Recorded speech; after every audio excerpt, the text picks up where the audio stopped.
BKKBN DIY mempersembahkan video pembelajaran berjudul Percepatan Penurunan Stunting.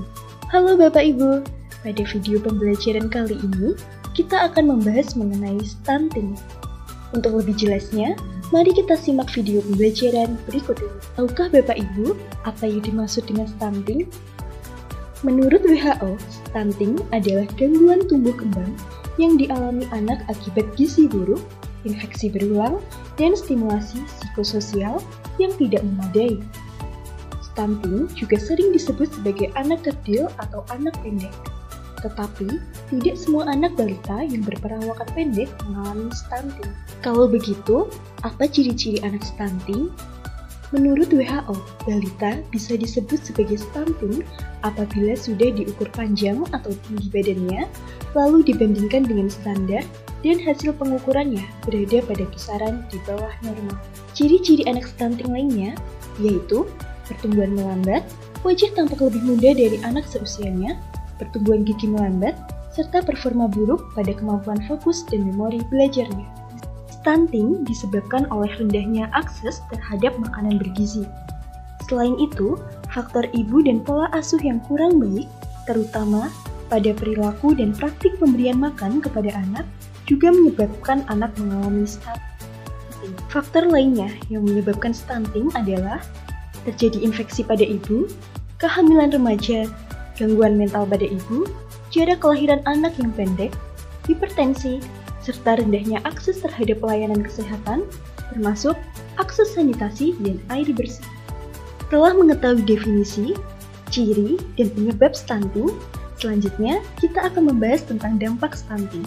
Dampak stunting dibedakan menjadi dua, yaitu dampak jangka pendek dan dampak jangka panjang. Dampak jangka pendek stunting yaitu berpengaruh terhadap perkembangan anak, rentan mengalami gangguan kesehatan, serta kurang optimalnya perkembangan kognitif, motorik, dan verbal dibandingkan anak seusianya.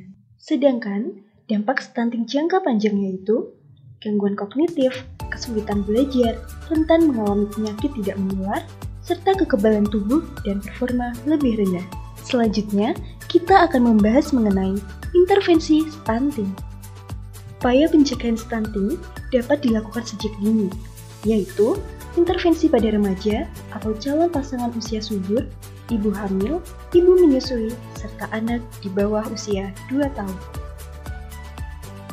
Yang pertama, intervensi stunting pada remaja atau calon pasangan usia subur dapat dilakukan dengan pemeriksaan kesehatan atau biasa disebut cek pranikah.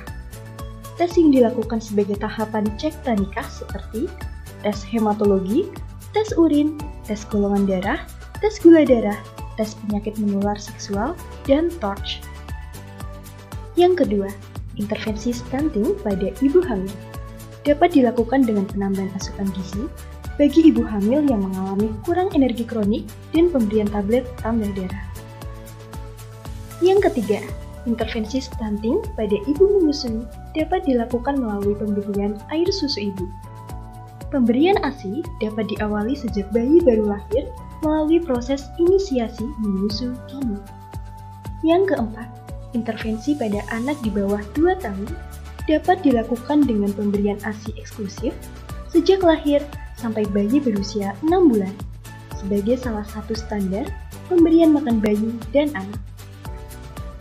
Di samping itu, anak berusia lebih dari 6 bulan membutuhkan lebih banyak vitamin, mineral, protein, dan karbohidrat, sehingga perlu diberi makanan pendamping ASI yang mampu memenuhi kebutuhan gizi anak yang sedang bertumbuh. Nah, sekarang Bapak Ibu sudah paham kan apa itu stunting? Sekian dulu video pembelajaran kali ini. Selamat belajar dan sampai jumpa di video pembelajaran selanjutnya.